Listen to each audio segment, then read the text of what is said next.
our Jewish community safe. That's why we've provided an additional £3 million of funding to support the Community Security Trust, and we are working with the police to ensure that hate crime and the glorification of terror is met with the full force of the law.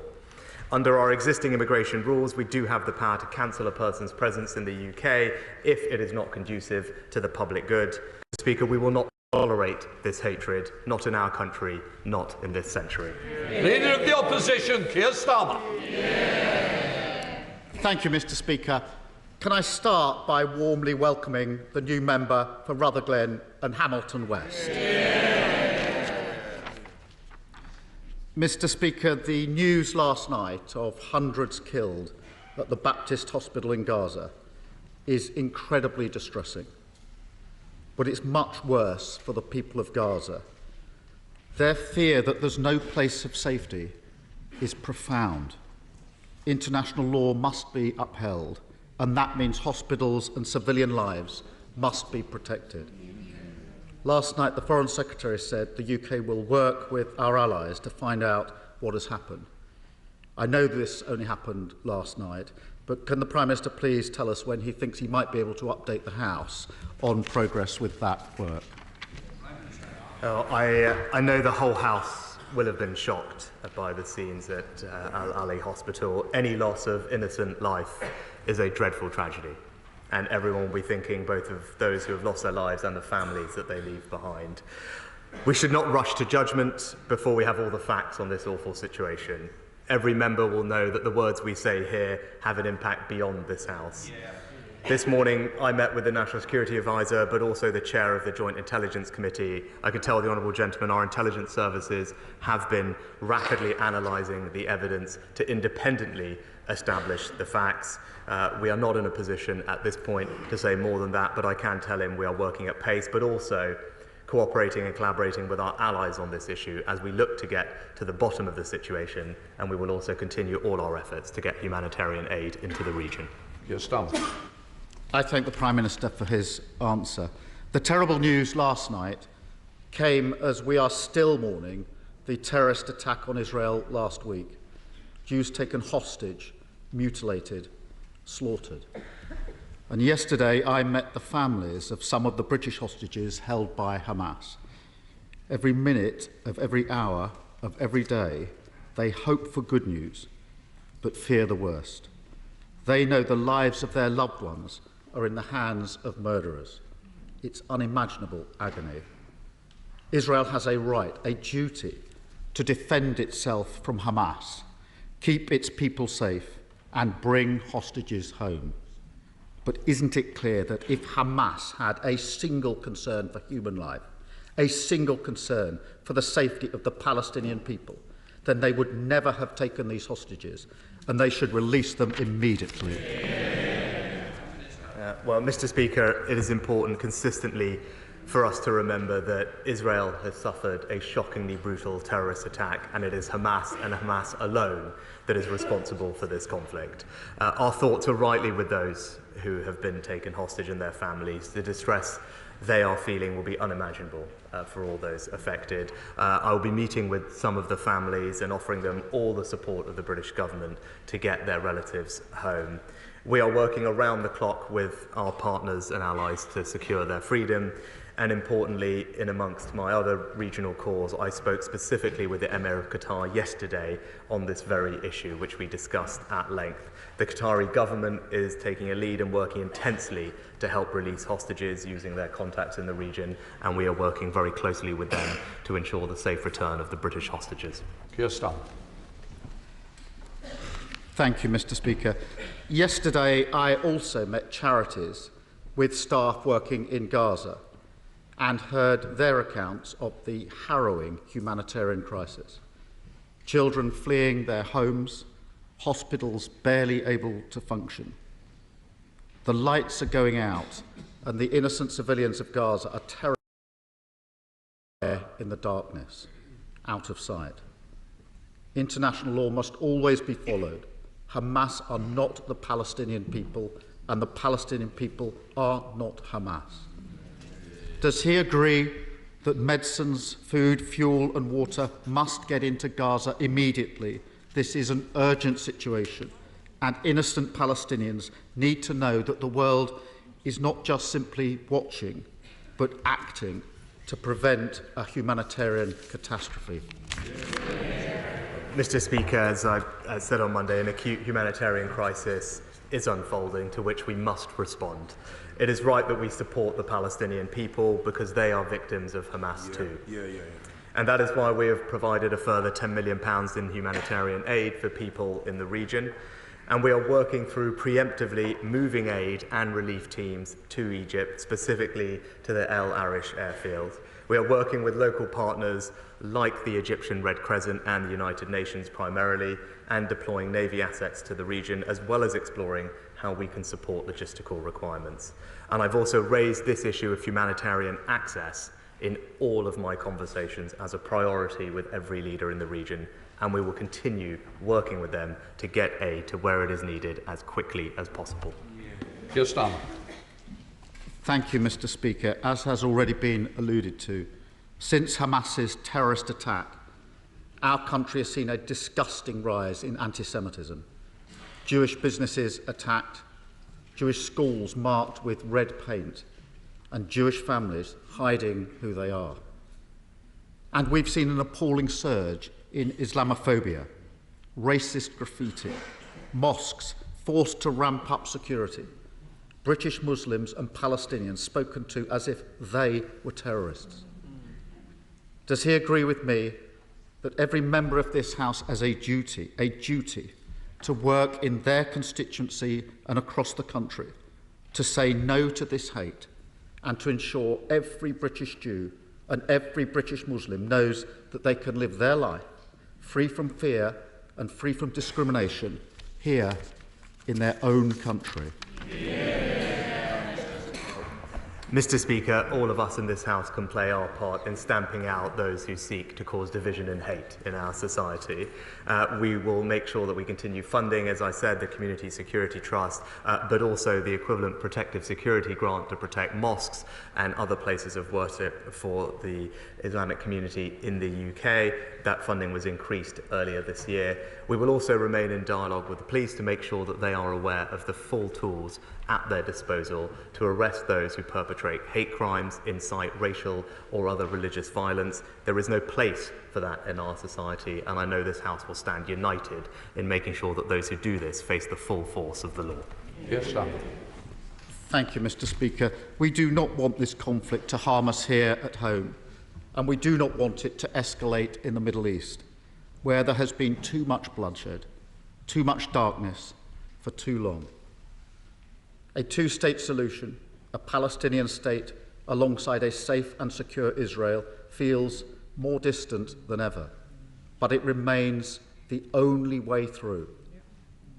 Does the Prime Minister agree that because hope is at its thinnest, we must work our hardest to ensure the voices of division and despair are sidelined, and that, however difficult it seems, the hope of a political path to peace is maintained? Mr. Speaker, it is precisely because it is that vision of a more hopeful, peaceful future that Hamas tried to destroy that we must redouble our efforts to try and bring that future about. And all our conversations that both myself and the Foreign Secretary have had with regional leaders, we've emphasised our commitment to making sure that we make progress on all the avenues that will lead towards that peaceful future, and that has been a feature of both mine and the Foreign Secretary's dialogue, and I'm confident that there is willingness in the region not to escalate this crisis beyond dealing with Hamas, the terrorist organisation, but also to strive very hard to a future where Palestinians and Israelis can coexist peacefully, side by side, and look forward to a future filled with dignity, security and prosperity. Keir Starmer.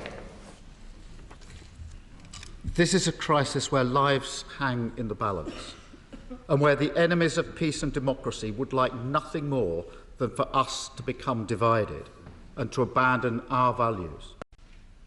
Does the Prime Minister agree that during this grave crisis, this House must strive to speak with one voice in condemnation of terror, in support of Israel's right to self-defence, and for the dignity of all human life that cannot be protected without humanitarian access to those suffering in Gaza, and the constant maintenance of the rule of international law. Mr. Speaker, I agree. We will in this House speak with one voice in condemning Hamas for perpetrating a shockingly brutal terrorist attack and causing untold suffering on many. And as the Honourable Gentleman said, we stand united in supporting Israel's right to defend itself, to protect its people, and to act against terrorism. Unlike Hamas, the Israeli president has made it very clear that their armed forces will operate in accordance with international law, and we will continue to urge the Israelis to take every precaution to avoid harming civilians, whilst remembering, importantly in this House, that it is Hamas that is cruelly embedding itself in civilian populations. Andy Carter. Very much, Mr. Speaker, and can I associate myself with the words of the Prime Minister, and can I commend the Prime Minister and the Foreign Secretary for the work they're doing to find a peaceful settlement in the Middle East. Mr. Speaker, can I welcome the Prime Minister's decision to provide £12 billion worth of funding for east-west high-speed rail lines between Manchester and Liverpool, and his focus on great northern towns as well as cities in the north. Will the Prime Minister ensure that towns like Warrington benefit fully from this rail upgrade, and that a hub station at Warrington Bank Quay, linking Northern Powerhouse Rail to the West Coast Main Line, remains a key part of the Network North? Well, can I thank my honourable friend for his continued campaign to improve rail services in Warrington, and he's right. We will be investing £12 billion to better connect Manchester and Liverpool. This would allow for the delivery of Northern Powerhouse Rail exactly as previously planned, including high-speed lines, which would provide better rail connections for the people living in northern towns like Warrington. And I know that he'll be discussing this further when he meets with the Rail Minister. MP Leader Stephen Flynn. Thank you, Mr. Speaker. We all continue to unequivocally condemn the abhorrent terrorist attack on the Jewish people and the Israeli state. We fully support the defeat of Hamas and, of course, the safe return of all hostages who have been taken. So too, I hope, do we all share the same common humanity of protecting civilians and condemning any acts of collective punishment against the Palestinian people. In that regard, many of the images emanating from Gaza in recent days will shock us all to the core. So can I ask the Prime Minister, will he join with us on these benches and call for an immediate ceasefire in the region? Mr. Speaker, we believe that Israel does have a right to defend itself, to protect its people, and to act against terrorism and ensure that the awful attack that we've seen from Hamas cannot happen again. And unlike Hamas, the Israelis, including the President, have made it clear that their armed forces will operate in accordance with international law, and we will continue to urge the Israelis to take every precaution to avoid harming civilians. Stephen Flynn. Mr. Speaker, my ask for a ceasefire is done with all sincerity to protect civilians, but also to ensure that we have the safe creation of humanitarian corridors. Humanitarian corridors which will allow for food, for water and for vital medicines to get into Gaza, but also for innocent civilians caught up in this terrible conflict to flee. In respect of those who wish to flee, can I ask the Prime Minister what early consideration, if any, his government has given to the creation of a refugee resettlement scheme akin to that previously put in place for Syrian nationals, Afghani nationals and, of course, Ukrainian nationals? Mr. Speaker, I'm proud that we are already one of the most significant contributors to the United Nations efforts to support Palestinian refugees, and our funding supports around 5.8 million refugees annually. And on Monday we announced a significant increase in our funding of aid to the region, including to the UN, to support refugees. With regard to humanitarian aid, as I said before, we are already working through preemptively moving aid and relief teams into the region, but critically the most important thing is to open up access for that aid to get into Gaza, which is why our conversations with the Egyptians and others are so critical. We continue to work closely with allies to find every way to get that aid to the people who need it as quickly as possible. Stephen Crabb. Thank you, Mr. Speaker. Last night, sections of the British media were reporting as fact that it was Israeli rockets that had landed and attacked the Ahli hospital, relying on information supplied by officials in terrorist-controlled Gaza. The headlines have since been rewritten, but the outpouring of Jew hate on social media overnight was vile. So would the Prime Minister please make the point again that the way that this conflict is being reported has massive implications for our Jewish community, and that any information coming from Hamas must be treated with a degree of scrutiny and cross-examination that is sadly sometimes lacking? Can I commend my right honourable friend for his excellent intervention? He is absolutely right that we should not rush to judgment before we have all the facts on the appalling situation that we saw yesterday, particularly given the sensitivities that he raises, the impact on communities here, but also across the region. And as I said, it is incumbent on all of those in positions of responsibility in this House and outside in the media to recognise that the words we say will have an impact, and we should be careful with them. We are working with our allies to establish the truth of what has happened. We will do that robustly and independently, but he's right to point out, in the same way as that we don't treat what comes out of the Kremlin as the gospel truth, we should not do the same with Hamas. Sir Geoffrey Donaldson. Thank you, Mr. Speaker. Can I associate my party with the comments in relation to the deplorable loss of human life, of innocent life in both Israel and in Gaza? Mr. Speaker, having left the European Union, building links and cooperation across the four nations of our United Kingdom can only strengthen the Union. Will the Prime Minister agree with my proposal for the creation of an East-West Council to bring together all parts of the UK family to discuss and collaborate on the trading and many other opportunities presented by the Union? Well, can I say, I think the right honourable gentleman made a powerful case in his conference speech last weekend for a strong, functioning Northern Ireland within our union. My right honourable friend, the Secretary of State, has had the opportunity to discuss our shared commitment to the union with his party over recent weeks and months, and I'm grateful for the constructive approach and tone taken in those discussions. I think there is considerable merit in the idea of a new East-West Council to further strengthen the union, and I look forward to exploring the issue with him and his colleagues further.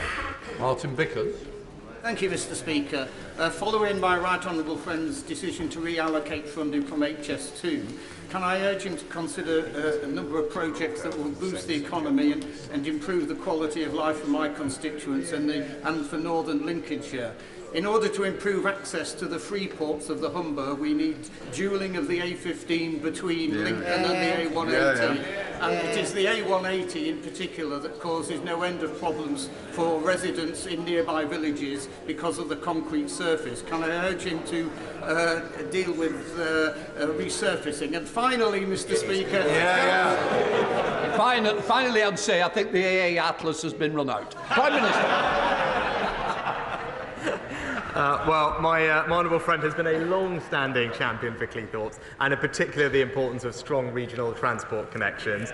Network North will see Hull fully connected to the Northern Powerhouse network, which I know he will welcome, and also North East Lincolnshire will share in a brand new £2.5 billion fund to support local transport connections, perhaps many or some of the ones that he mentioned. But I know he will also have been delighted to see LNER run a test service to Cleethorpes earlier this year, and I can assure him that DFT are continuing work to see a direct service to London reinstated.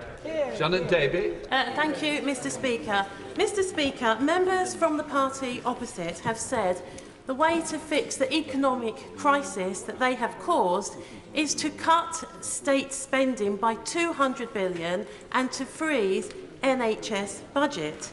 When will the Prime Minister stand up to the extremists in his party and condemn these ideas?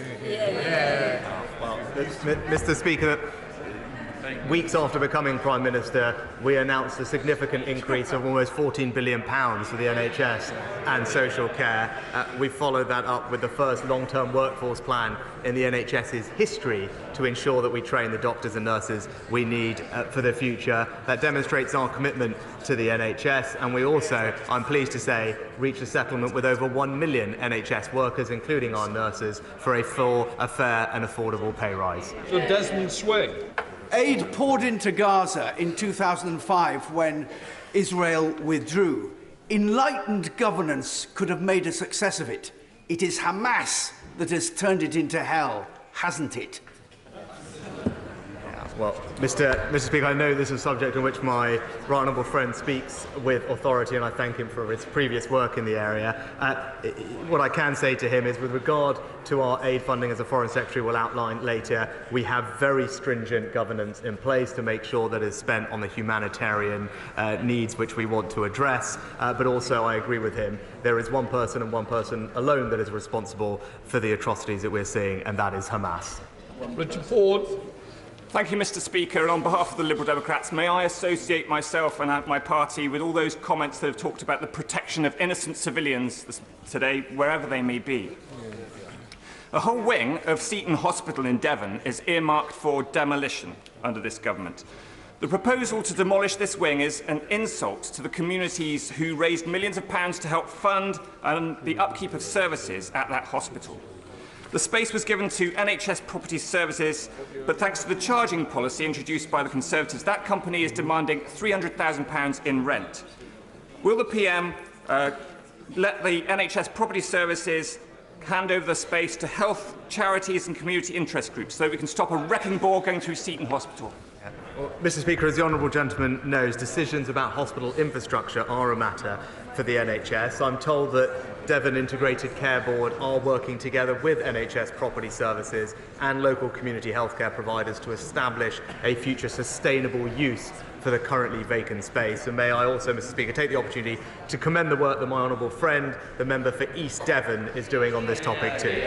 Mark Eastwell. Mr. Speaker, I would like to thank the Prime Minister on his commitment to improve transport links in the north.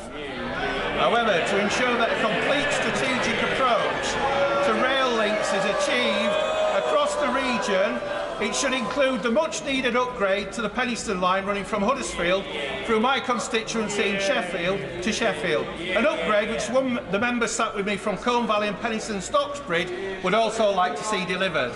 With that in mind, will my right honourable friend commit to including the Penistone line in the Network North plans? My honourable friend is a fantastic campaigner for the Penistone line rail upgrade. I know that my honourable friend, the Transport Secretary, is conducting a corridor development study, given the new commitments to both Sheffield and Leeds, Sheffield to Leeds and Sheffield to Hull, and as part of that exercise will consider enhancing the service on the Huddersfield to Penistone and Sheffield line, and I know that my honourable friend will discuss this further when he meets the Rail Minister. Thank you, Mr. Speaker. In Bristol South, around a third of children live in poverty, most of them in working households. It's about the same as in Tamworth, where the Conservative candidate for tomorrow's election made foul-mouthed comments about families struggling to make ends meet. This is his Conservative party. He condemned that candidate's comments. Well, Mr. Speaker, I'm proud of our record supporting people with the cost of living. Thanks to the actions that we've taken, we've paid half of a typical family's energy bill last winter, frozen fuel duty, boosted the national living wage to record levels, and 8 million people across this country are now receiving direct cost of living payments worth £900. Whilst we're helping people with the cost of living, all Labour's ideas are costing them a fortune. Mr. Speaker, you may notice that more ladies in the chamber today are wearing pink for breast cancer awareness. But roughly 15% of those with breast cancer are diagnosed with lobular cancer, a little-known strain that's harder to detect, has worse outcomes and no dedicated treatment. I'm working with Dr. Susan McCarlis at the Lobular Moonshot Project to campaign for a dedicated research stream for lobular cancer. Will the Prime Minister meet with us to discuss this and how the government can help us save more lives from breast cancer? Mr. Speaker, I thank my honourable friend for all her work in this area. Early diagnosis of cancer is key, and the NHS's Help Us Help You campaign is seeking to address the barriers deterring patients from accessing diagnosis and treatment. Thanks to treatments and faster detection, survival rates for breast cancer are now increasing, and last year more than 1 million scans were carried out, preventing an estimated 1,300 deaths from breast cancer. But this Breast Cancer Awareness Month, I encourage anyone who is invited to take up the offer of breast cancer screening. Stuart Malcolm-Macdonald. I'm very grateful, Mr. Speaker. Of course, the sadism of Hamas can only be condemned, and there's no question of Israel's right to defence and security.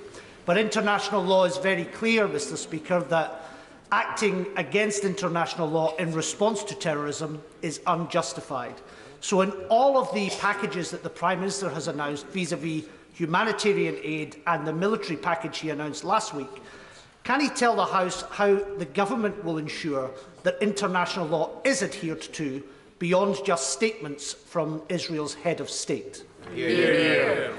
Well, Mr. Speaker, he talked about military assets. Let me be crystal clear. The assets that we have moved into the region are not there in any combat capacity. They are there for two reasons. First and foremost, to provide surveillance to ensure that this crisis does not escalate and that arms aren't being sent to entities like Hezbollah. That's what our surveillance aircraft are currently doing, and indeed the next set of assets arriving this week will also help. But also, they are there to provide contingency support for humanitarian assistance as and when required in the coming days and weeks.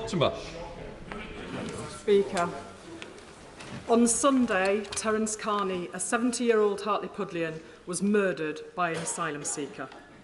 The people are afraid and angry.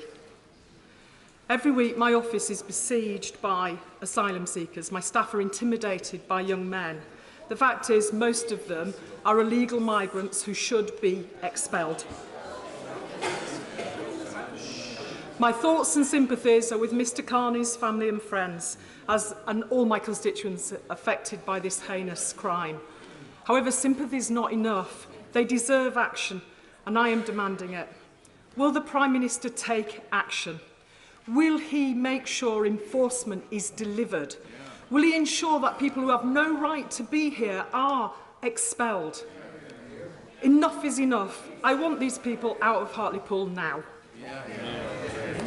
Mr. Speaker, as my honourable friend knows, I'm unable to comment on cases which are currently before the court, but can I join her in expressing my sympathies to families affected? And I would like to reassure her that this government is doing everything we can to tackle illegal migration and the harm it causes by removing those with no right to be here in the UK. We have excellent long-standing relationships to return people to many countries. We are returning thousands of people more this year than we have done in the past, and we will continue to use every avenue at our disposal to ensure that it is only this country and this government who decides who come here and not criminal gangs. Gavin Newland. Thank you very much, Mr. Speaker. We have all been horrified events in Israel and Gaza, and it's right we condemn utterly the inhuman terrorism of Hamas. This should also be the case with any obscenities and war crimes carried out by the Israeli Defence Force. Both the UN and Medicines Sans Frontières have described the siege of Gaza and the withholding of water to its people as collective punishment, a war crime under the Geneva Convention. Yet this week, both the Prime Minister and the Leader of the Opposition have supported Israel's right to do so. Why? Quite simply put, Mr. Speaker, Israel suffered from a brutal terrorist attack at the hands of Hamas. And it is absolutely right that Israel does have a right to defend itself, to root out terrorism and ensure that such an act doesn't happen again.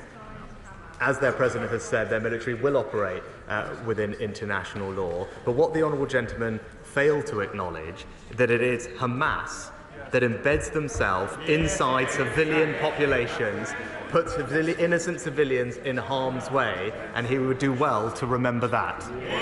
Crispin Blunt. Mr. Speaker, my right honourable friend has been absolutely right to lead the nation in reassuring the British Jewish community in the wake of the utterly appalling atrocity visited upon Israel and Jews on the 7th of October. My right honourable friend, I understand, will be travelling to the region, and he will see for himself the shock and trauma that is through the Israeli nation after this event. And that is shock and trauma that is also accompanied by a rage. And the enormous danger is that the Israeli reaction, led by a Prime Minister who will be held accountable for this failure of intelligence, is indeed amounting to a war crime, and that will not only be a crime, it will be a mistake. And I urge my right honourable friend, there is now no one better placed to urge restraint upon Israel to stay within the international rule of law and exercise restraint on behalf of us all. Mr. Speaker, as a friend, we will always urge Israel to take every possible practical precaution to avoid harming civilians and indeed to act within international law, as their president has said that their armed forces will do, whilst recognising the incredible complexity and difficulty of the situation on the ground. And it does bear repeating, Hamas is a terrorist organisation that embeds themselves inside of civilian populations. It is something we always have to remember, and Israel is taking every practical possible step to avoid harming civilians, and we will do everything we can to provide humanitarian support to the area. Rebecca Long-Bailey. The Prime Minister will be delighted to know that nuclear veterans like my constituent's granddad John are starting to receive the medals he promised. But John is still not getting his full medical records. His blood tests from Christmas Island, which are crucial for claiming a war pension, are missing, and countless veterans report the same. So I asked the Prime Minister, as the MOD has admitted that it holds at least 150 files withheld from National Archives referring to blood test and other data, will he review those documents, report back to the House and hold a public inquiry into why medical record omissions have happened and on whose instruction? Well, can I start by thanking all our veterans for their contribution to our safety and security. I'm delighted I was able to announce the new nuclear test medal last year, and it's starting to be received by many people, including the Honourable Lady's constituent. The Honourable Lady will know that I can't comment on ongoing litigation in respect to requests for health records. However, I can say that anyone can request copies of their own medical data by submitting a subject access request to the department, and if they are not satisfied with the processing of that request, they can make a formal complaint via the complaints process. Mr. Speaker, we appear to be on a downward spiral in the Middle East, which is inevitably going to lead to a humanitarian crisis.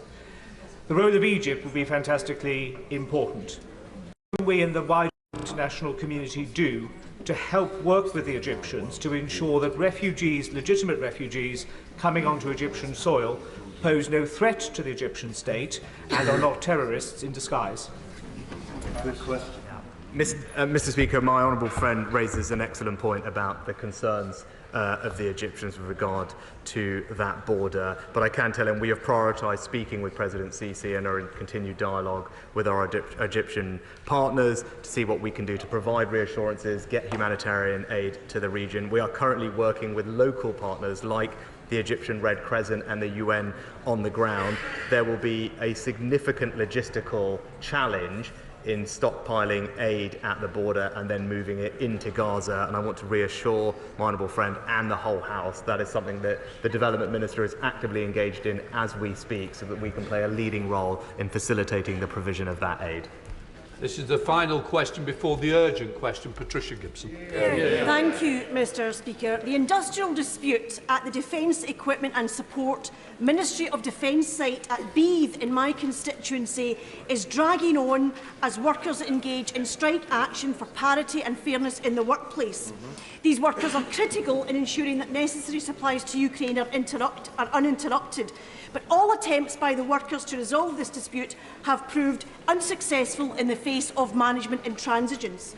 Will the Prime Minister personally and urgently use his influence to ensure a meaningful offer is made to these workers in order that this matter can be resolved, further strike action can be averted and supplies to the Ukraine can continue without disruption? Mr. Speaker, can I thank the honourable member for highlighting the critical role played by non-craft support operatives at Defence Munitions. Differing rates are paid for workers with different skills and qualifications, which is entirely normal practice in both the public and the private sector. This year, a generous pay award was delivered as part of DE&S Pay 2023. It significantly improved the base pay of workers engaged in the dispute, and I am told that officials continue to be open to talks on a constructive basis with the GMB to resolve the situation. I'll just let the chamber clear before we come to the urgent question.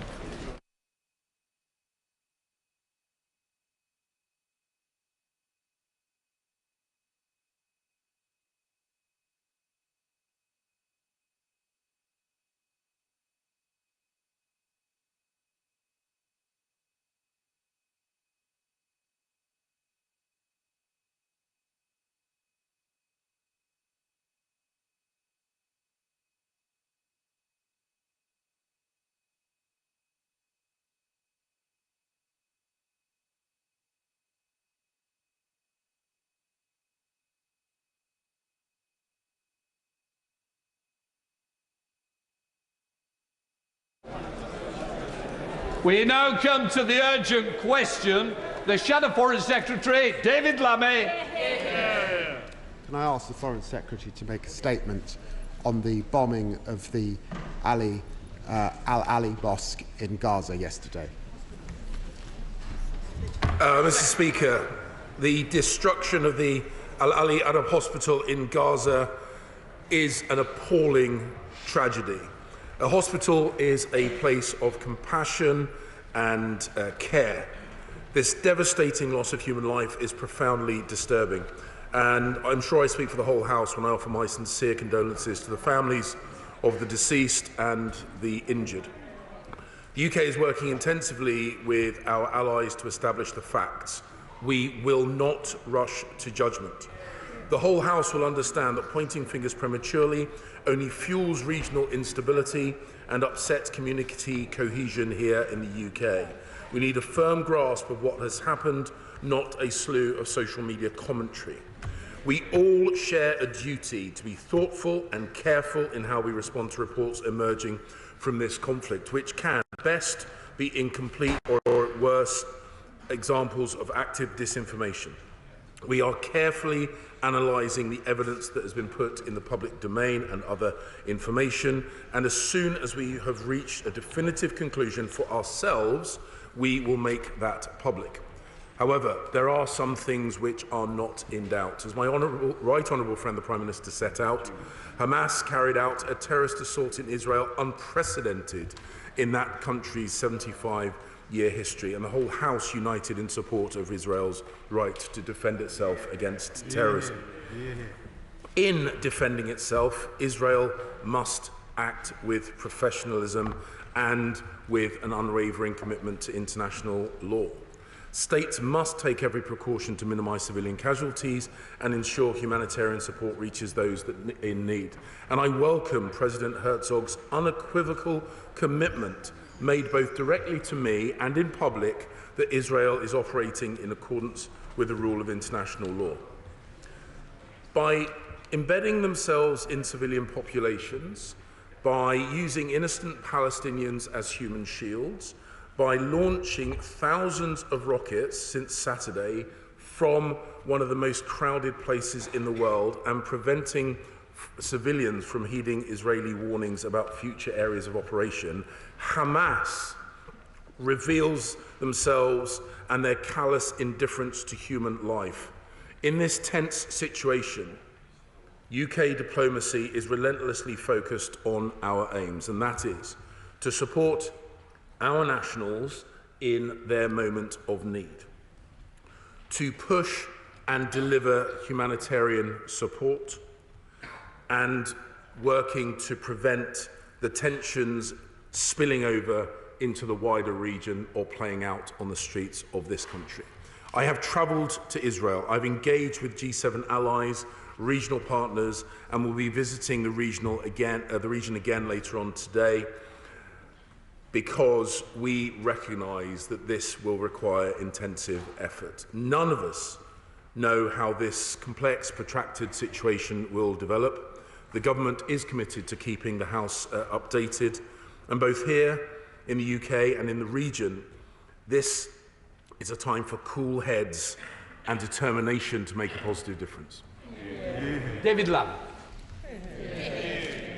Well, Mr. Speaker, thank you so much for granting this urgent question. I'm grateful to the Foreign Secretary for his engagement with the opposition at this very difficult time.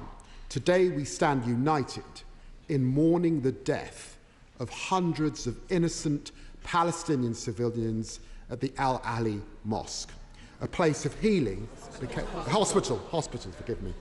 A place of healing became a scene of destruction. Hospitals must always be protected.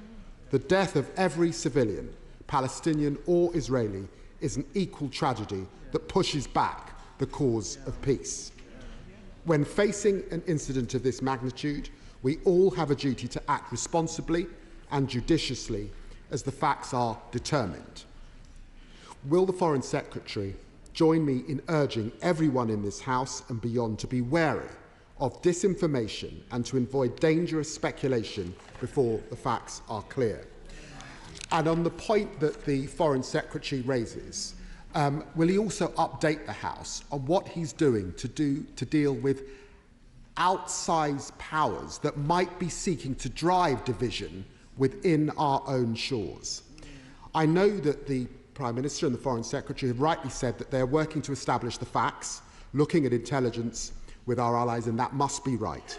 We note also President Biden's comments earlier today. Can he confirm if the UK government shares that initial assessment?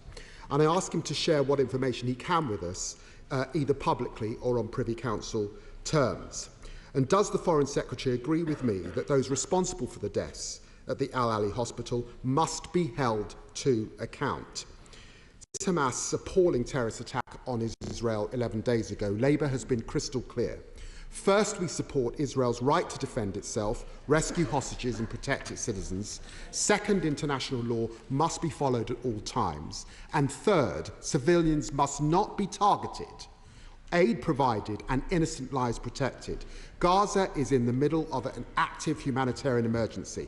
Innocent Palestinian civilians are terrified for their lives. Can the Foreign Secretary today commit that the government will leave no stone unturned in its diplomatic efforts to secure humanitarian access to food, water, fuel, electricity and medicines, ensure the establishment of humanitarian corridors and the proper protection of humanitarian workers?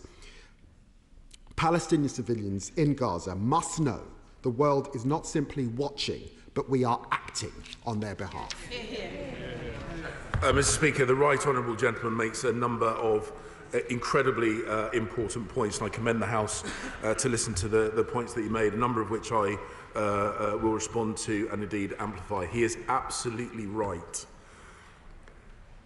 that this is an incredibly sensitive situation, not just for the region itself, and our desire to prevent this tragedy expanding into a regional conflict remains an absolute priority. And of course we have a duty as a government, and it's a passion I'm sure shared by the whole House, to ensure that Jewish communities in the UK, Muslim communities in the UK are safe and feel safe and do not experience ramifications of circumstances far beyond these shores and beyond their control.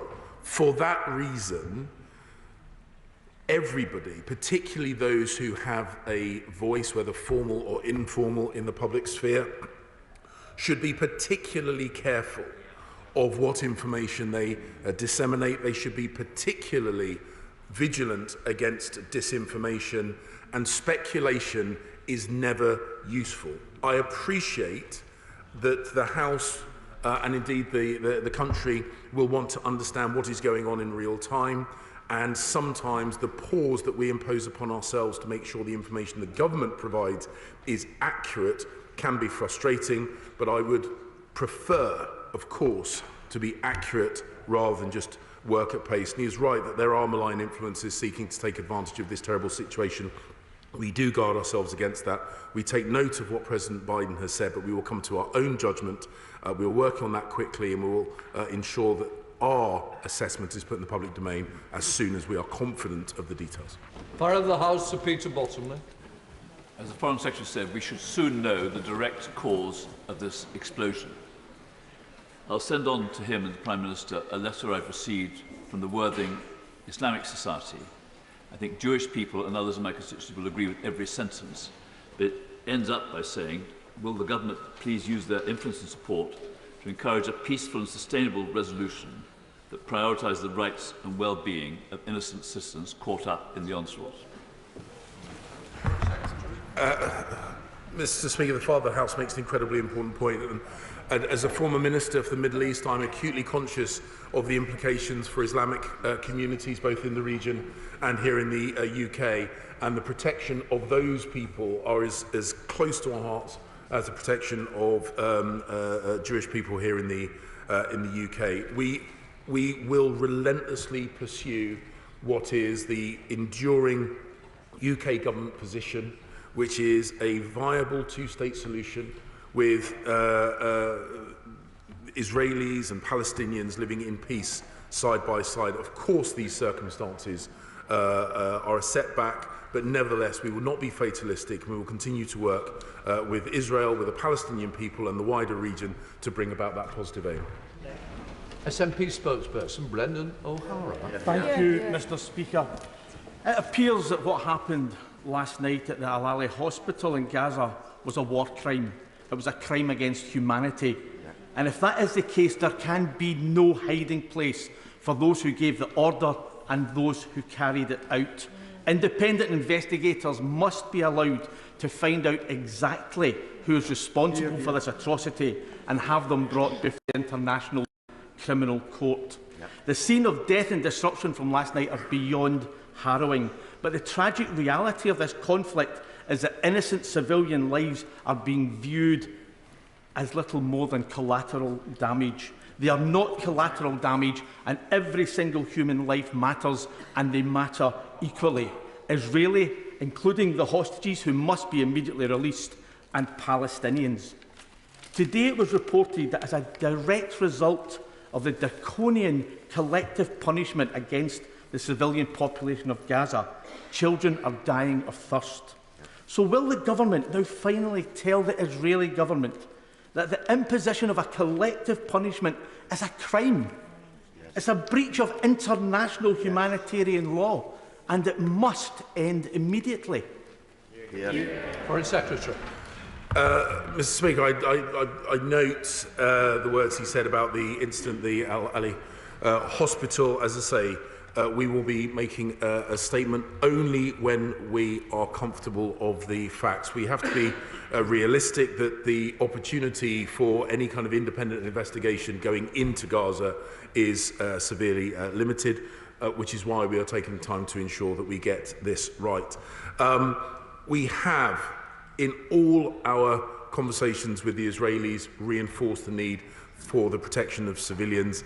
They understand that, they agree with that. President Herzog has made a commitment about the adherence to international law. We must, however, be completely clear that Hamas accepts no such limitations on its actions. It has specifically targeted civilians and children. It went out of its way to identify and murder the most vulnerable, and it is completely appropriate for Israel to take action to protect their civilians and prevent Hamas from perpetrating further atrocities in that country. Yes, Chair of the Select Committee, Liz Eucams. Thank you, Mr. Speaker. The situation is unbearable. And whilst the horrors of last night cannot be unseen, we must not look away. Violence across the region is increasing, but also in Europe and the US. We in this House have a duty to protect British nationals. So can I ask what assessment has been made by the government as to the need to raise the threat level by JTAC? And can I also have reassurance about what is being done to protect our diplomatic staff around the world after the heinous attacks we saw on Israeli and American embassies overnight? Foreign Secretary. My honourable friend makes an incredibly important point. We can constantly assess the threat picture both here in the UK and in the region. I conducted an all-staff meeting with Foreign Commonwealth and Development Office staff across the whole world. Over 5,000, I'm told, over 5,000 people attended that briefing. I made it clear that as their employer, I regard my duty of care towards them uppermost.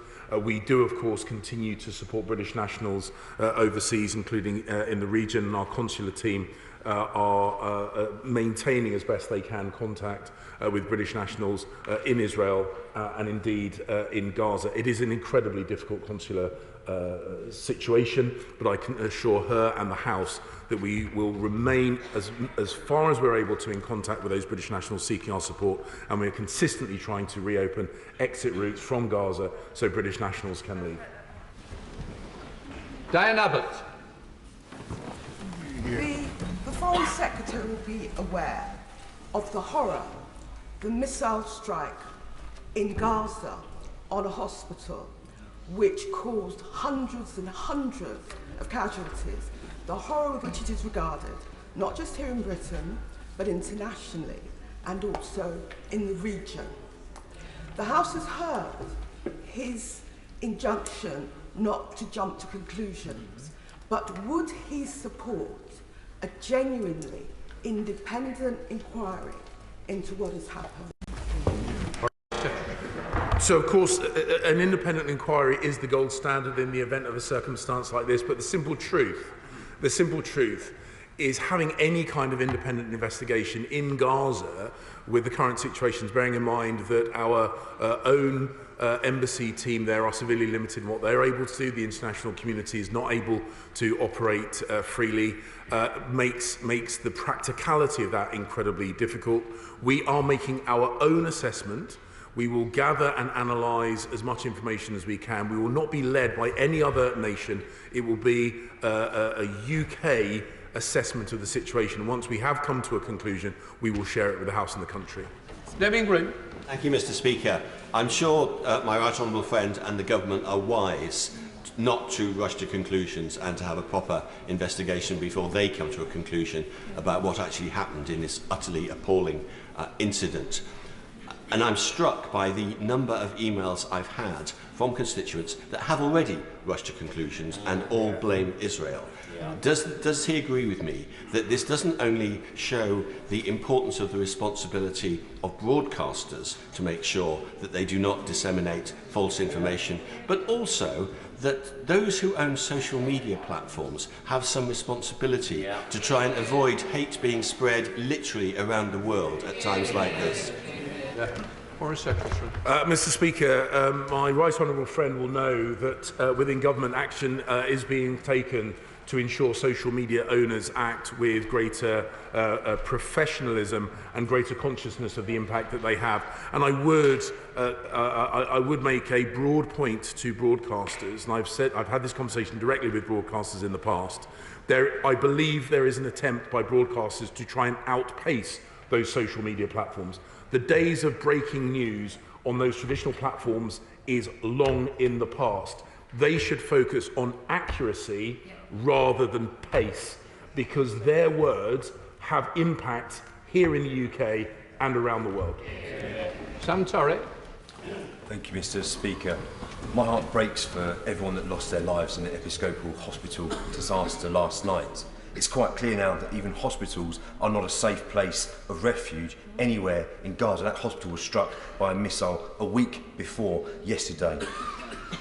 I want to know quite clearly from the Foreign Secretary, Mr. Speaker, that we, as we call the country for humanitarian access to Gaza, to understand why we are not also calling for an immediate ceasefire to enable that to happen.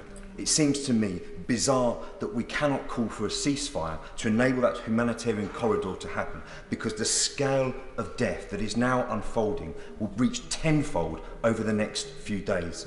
And in line with that, I'd really like to hear from the Foreign Secretary assurances that you are speaking to our Israeli counterparts to ensure that any Gazans and Palestinians that do evacuate will have an absolute right of return to their lands and do not end up languishing as the millions of other Palestinian refugees currently still do in both Jordan and Lebanon. Mr. Speaker, I have conversations regularly with the Israeli government and the governments of the countries in the neighbourhood about Palestinian refugees. I'm not able to go into the detail because they're extensive, but he should be aware that we have always supported Palestinian refugees, 27 million to UNRWA, the recent announcement of additional 10 million is a direct response to the situation there. The simple truth is Israel does have a right to defend itself. The truth is Hamas have no interest in a ceasefire. They have no interest in resolution. They have never attempted to engage in a two-state solution. They made every attempt to collapse the Oslo process. They are no friend of the Palestinian people, and they have fired literally thousands of rockets since Saturday into Israel. Israel does have the right to take action to defend itself, to recover its hostages, and the UK, whilst respecting that, will of course always encourage them to adhere to international law and protect civilians. Dominic Raab. The Foreign Secretary is surely right to say we must not rush to judgment in relation to this particular incident. Does he also agree with me, though, that there is one fact we know right now, which is that the primary moral and, as a result, legal responsibility for the appalling civilian life loss that we see in Gaza today and in the days ahead, the primary responsibility lies with Hamas. First, for its attack on Israel. Second, for the systematic practice of using civilians as human shields. Mr. Speaker, my predecessor, my right honourable friend, I know is very well read on this situation. I pay tribute to the work that he did when he was Foreign Secretary and I was his Minister for the Middle East and North Africa, and he is absolutely right, and we must be clear-eyed about what was the trigger event. It was the most brutal mass murder in a terrorist action in the history of the State of Israel. I'm reminded it is the largest loss of Jewish life on a single day since the Holocaust. And of course, Israel has the right to defend itself, and we must never forget that Hamas's actions, embedding themselves in civilian communities, putting Palestinian lives intentionally at risk to pursue their political aims, is completely unjustifiable. John MacDonald. Whatever the outcome of the independent inquiries into what happened, the tragedy in Gaza yesterday, the reality is that Gaza is such a densely populated area. No matter what efforts are made, the effects of bombing will be indiscriminate. If the government cannot go as far as calling for a ceasefire, can at least call for the end of the rockets and the bombs. And if they can't go as far to end the bombing, to call for the end of the bombing, can they at least call upon Israel to stop bombing the south from where the refugees from Gaza City are going at the instructions of the Israeli army? Because this could, a cease in the bombing, could trigger the negotiations that enables the release of the hostages. Foreign Secretary. Mr. Speaker, I pay tribute to the work of the international community in trying to secure the release of the hostages. My right honourable friend, the Prime Minister, emphasised the work that the Qataris are doing in this instance. They're not the only ones doing it, and we will continue to support their efforts. I hear what he says about calls to prevent or calls to stop the air attacks into Gaza from Israel, but the simple truth is the alternative is a ground assault by Israel, and the practicalities of any, as he said, the practicalities of any military operation in an area as densely populated as Gaza will be deeply challenging. But again, I remind the House that the people who murdered those revelers, those partygoers, those children, those old people, embed themselves in civilian communities, in hospitals, in schools, specifically to use innocent Palestinians as human shields. And we must all understand the culpability that they hold for many of these civilian casualties. But I will, of course, once again, speak with the Israelis about making every effort that they are able to minimise civilian casualties. Mark Pritchard. Mr. Speaker, whoever was responsible for the hospital attack last evening, it was a human tragedy and appalling. We think of all those that have lost their loved ones at this time. But can I welcome the Foreign Secretary's commitment to be evidence-led in what the government says about this particular incident?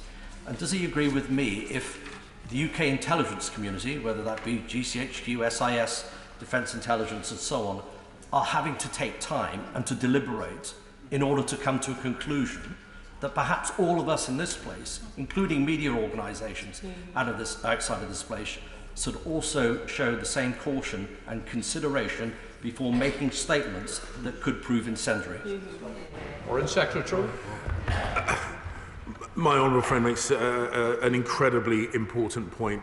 There is, of course, an understandable desire of media outlets to report promptly.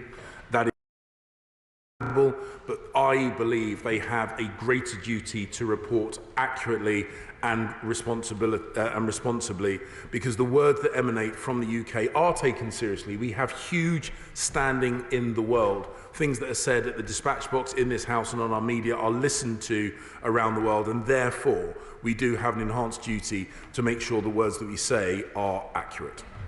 Steve McKay. Evacuation orders. Steve McKay. Thank you, Mr. Speaker. I deplore the loss of all civilian life, Israeli and Palestinian, and I commend the Foreign Secretary for his caution over attributing blame for last night's attack.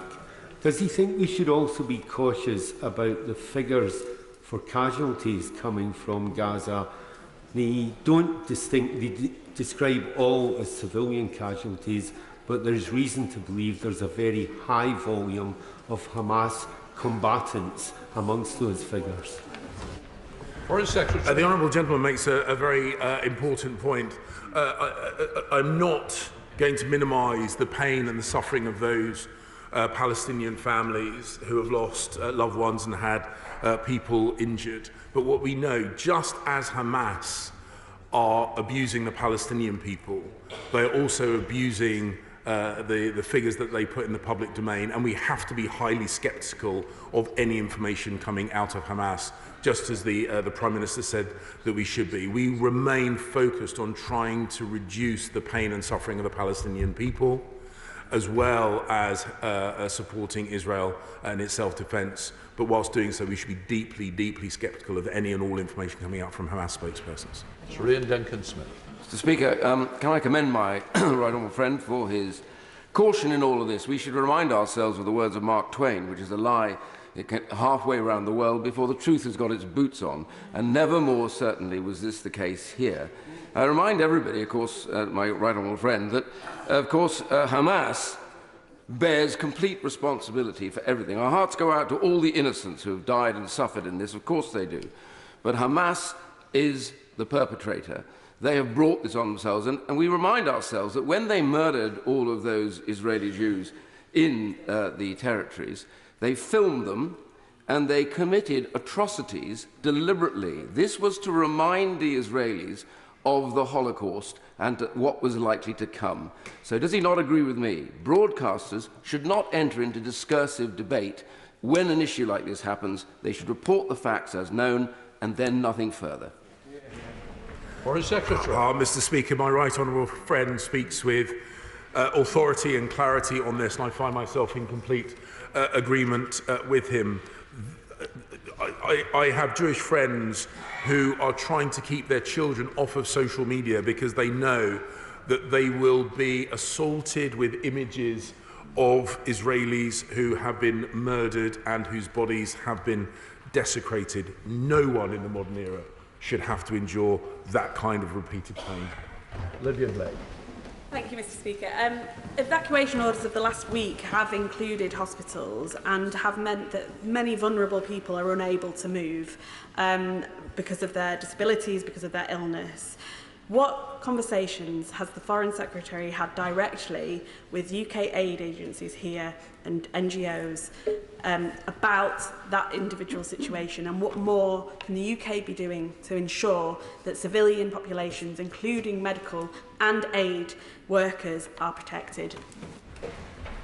The Honourable Lady raises an incredibly important point. My department remains in very close coordination with international aid agencies and NGOs. We recognise the practical difficulties of that evacuation order. Highly dense area like Gaza, we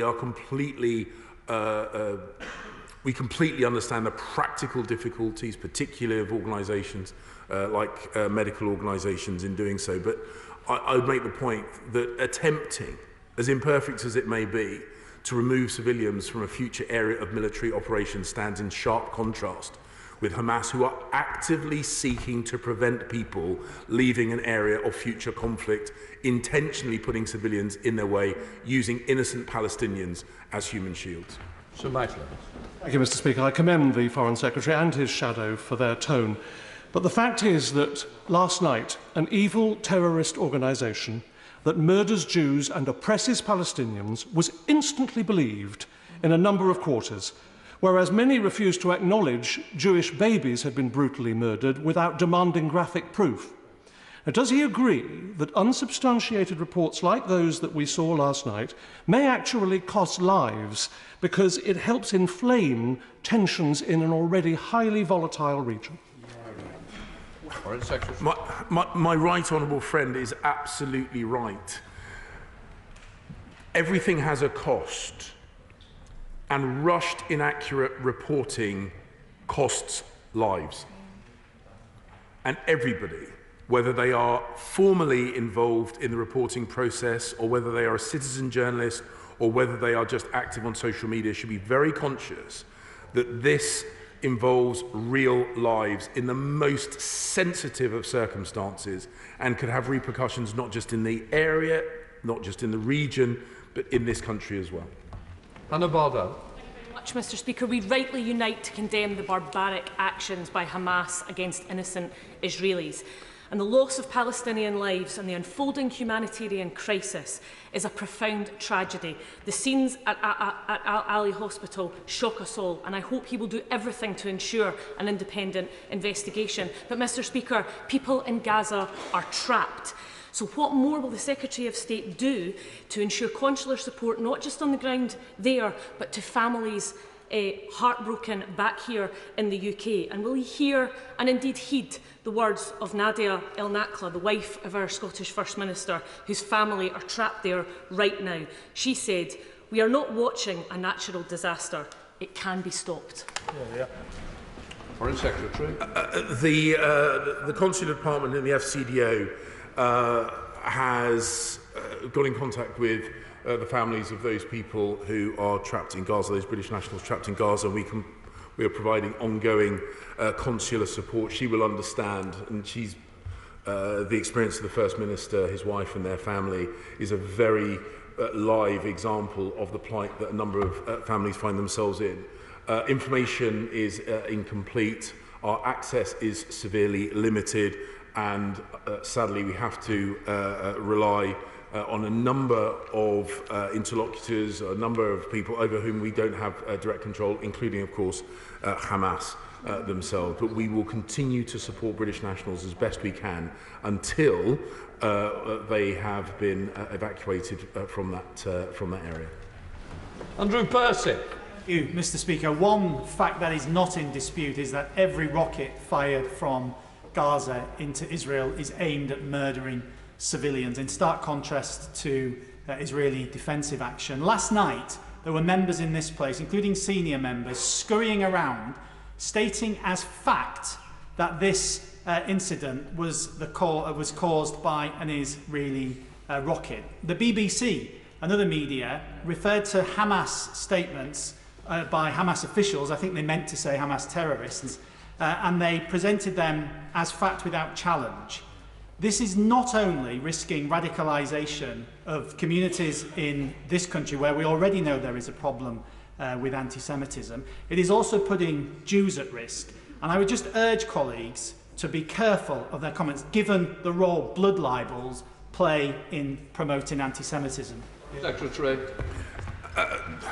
My honourable friend makes an incredibly important point, and I restate my request of all people commenting on this, whether their role is formally within the media or in high-profile positions like members of this House, to be thoughtful of the implications of their actions, to be sceptical of all information coming out from Hamas, and taking the time, a little bit of extra time, to verify can literally save lives both here and abroad.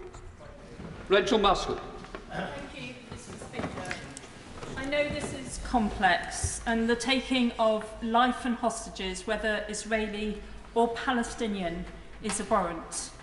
But we have to recognise that Palestinians cannot defend themselves, they have no means, and now their place of sanctuary, such as hospitals, are no longer safe places either. And for that reason, I just urge the Foreign Secretary once more to call for a ceasefire so that we can see a de-escalation of this horrific conflict.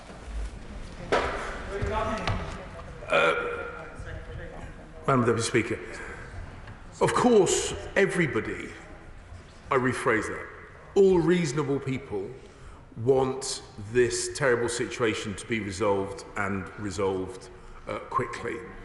This was not a conflict that Israel asked for. It is a conflict that they were forced to engage in because of the mass murder in their country perpetrated by Hamas terrorists, terrorists who embed themselves in schools, in hospitals and in civilian communities. Calls for ceasefires are all well and good, but I have seen nothing which leads me to believe that Hamas would respect calls for a ceasefire. Crispin Blunt. Thank you, Madam Deputy Speaker. Can I say to my right honourable friend that whatever the investigation finds out, it's not going to matter a great deal to all those who are dead in the hospital. Whether the Israeli explanation is correct, that it was an Islamic Jihad missile that misfired and then landed amongst explosives that were on the hospital site, which then killed so many people, or whether it was an Israeli strike, in the end, both sides have now committed war crimes. If there are just additional crimes being added to the ledger on either side, that is just simply what this will be.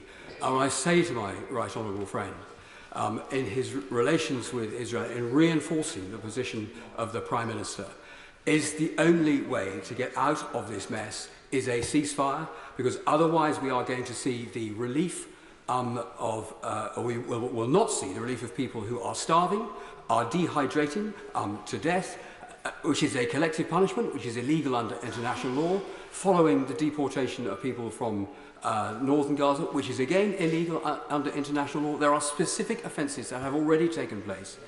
And I say to my right honourable friend, for all our sakes, work, as you said, with clear-minded determination to get the best answer from our ally. Foreign Secretary. Madam Deputy Speaker, I think the House needs to understand that prior to Hamas's terrorist attack, tens of thousands of Gazans passed through the border into Israel every day in order to work.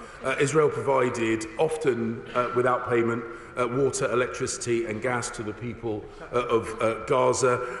That was interrupted as a direct result of Hamas's brutal terrorist action. Thousands of rockets are fired from Gaza into Israel, from in and amongst schools, hospitals and civilian communities. We do, of course, always remind Israel, as we would do with any other nation involved in military operations, of their duties under international law. President Herzog, the head of state of Israel, has reinforced that commitment. We hear no such commitment from Hamas. Dame Margaret Hodge. Thank you, Madam Deputy Speaker. I think last night's absolute tragedy of the explosion at the Ahli hospital will simply intensify passions and also it polarise the debate even more. Many children and young people here in the UK will have seen the images on our televisions and our screens and have read the social media platforms, and I think will be influenced by that. And while I thank the government for the money and the support they're giving to the organisations that are protecting faith schools, mosques and synagogues, I would urge the Minister, and perhaps he can tell us, what he's doing about providing advice and support to ordinary schools and to our universities, where there is an intensification of hatred emerging and where I am hearing of both anti-Semitic and Islamophobic views being expressed and attacks being wrought on individuals. Foreign Secretary. Madam Deputy Speaker, she makes an incredibly important point. And whilst, of course, I won't go into details of conversations at Cabinet, I can assure her that the protection of all communities in the UK was something that the Secretary of State for Dulac highlighted. That goes very much hand in hand with the commitment the Home Secretary has made that we will protect all communities in the UK, Muslim, Jewish, and others, and we will work with institutions, whether they be education institutions and others, to try and ensure that the people who are at those institutions can go about their lives free from fear, intimidation and discrimination. Roman Chisti. Mr. Speaker, I very much agree with the Foreign Secretary. The entity responsible for the loss of lives that we are seeing now is Hamas, a terrorist, barbaric organisation which killed innocent Jewish people. The question that we have now is to do everything we can to save lives, both Israeli, Palestinian, Israeli innocent people in that regard. And I welcome the government's commitment to the humanitarian assistance for the ordinary people of Palestine and his differentiation, as the Prime Minister's differentiation, between the people of Palestine and the terrorist organisation Hamas. The question I have for the Foreign Secretary is this. Moving forward, he says we will work towards a two-state solution.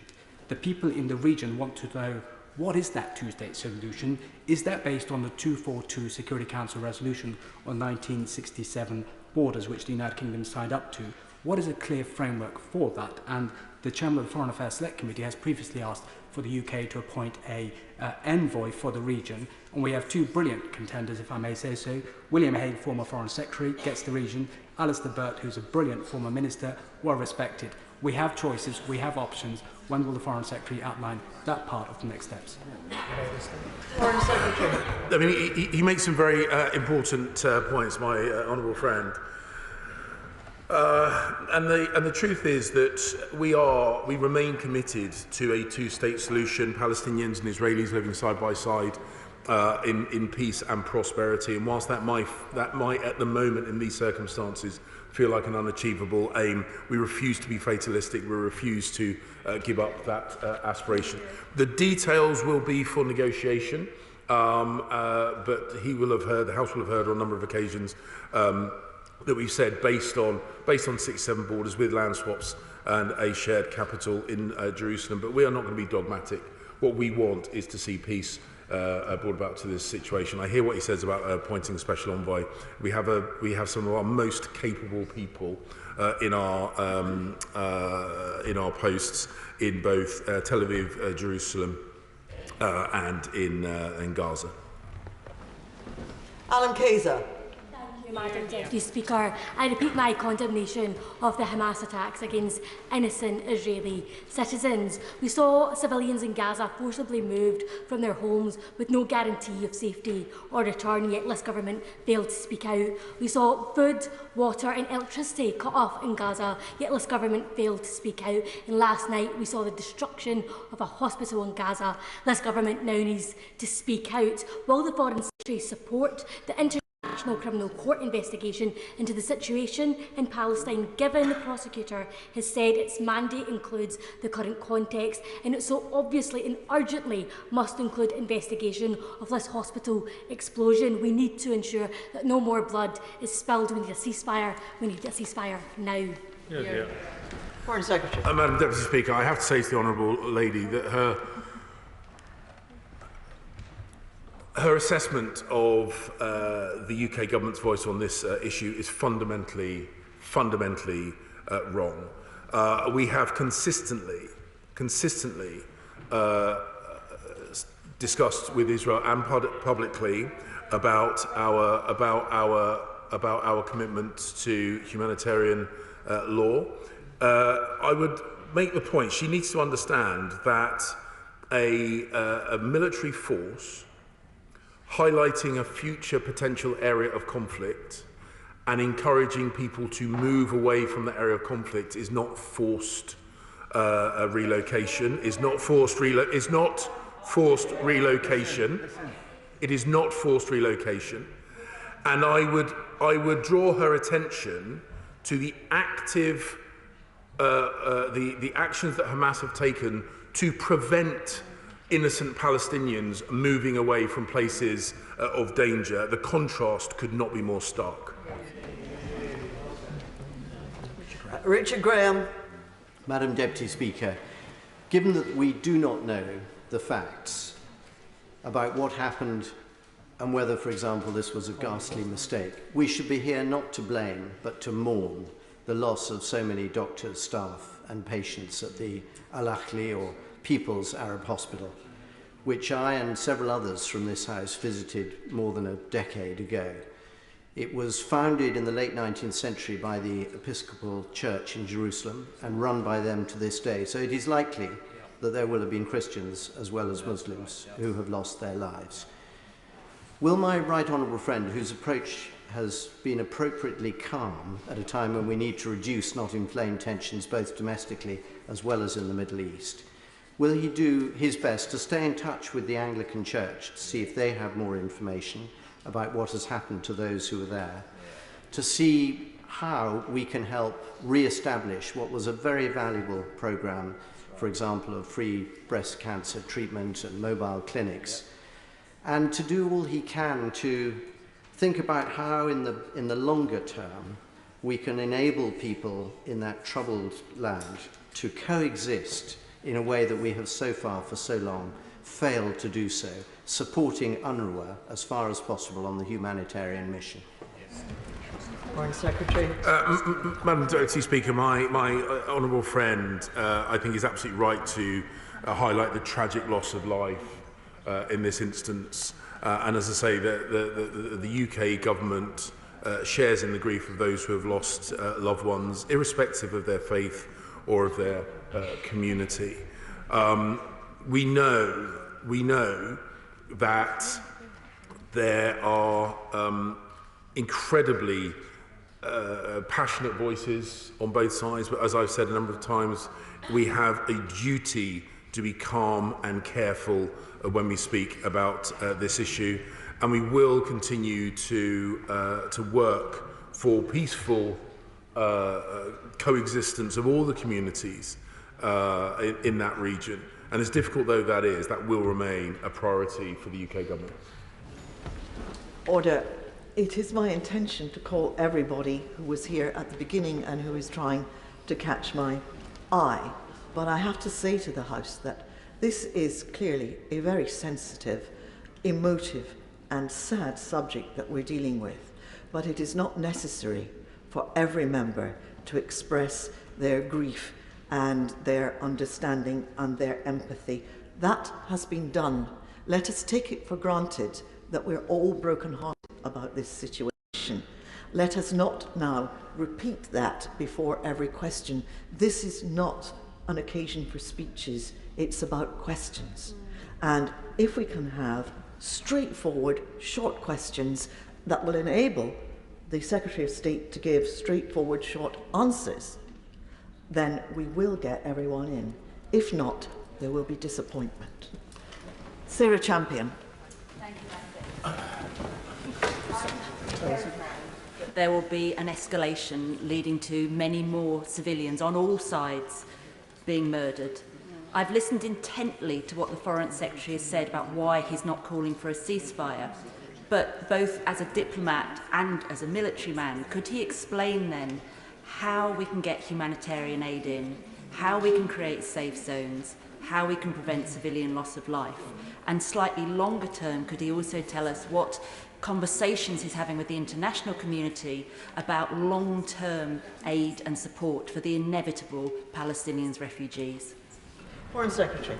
Madam Deputy Speaker, the Honourable Lady, the Chair of the Committee, makes an incredibly important point. I have, the Prime Minister has, my ministerial colleagues, and of course our ambassadorial teams in the region have been speaking extensively to try and facilitate humanitarian access, most notably with Egypt, but also using our very, very good relationship with the Qataris to try and influence Hamas, and of course our direct relationship with Israel to try and broker some kind of humanitarian access, even if only temporarily. Thus far, that has been unsuccessful. We will continue to work on that, and the additional £10 million that we have allocated for direct humanitarian support for the Palestinian people, we're not limited to just that, and of course we are coordinating with the international community to ensure that whether in Gaza or wider in the region, Palestinians are looked after in these difficult times.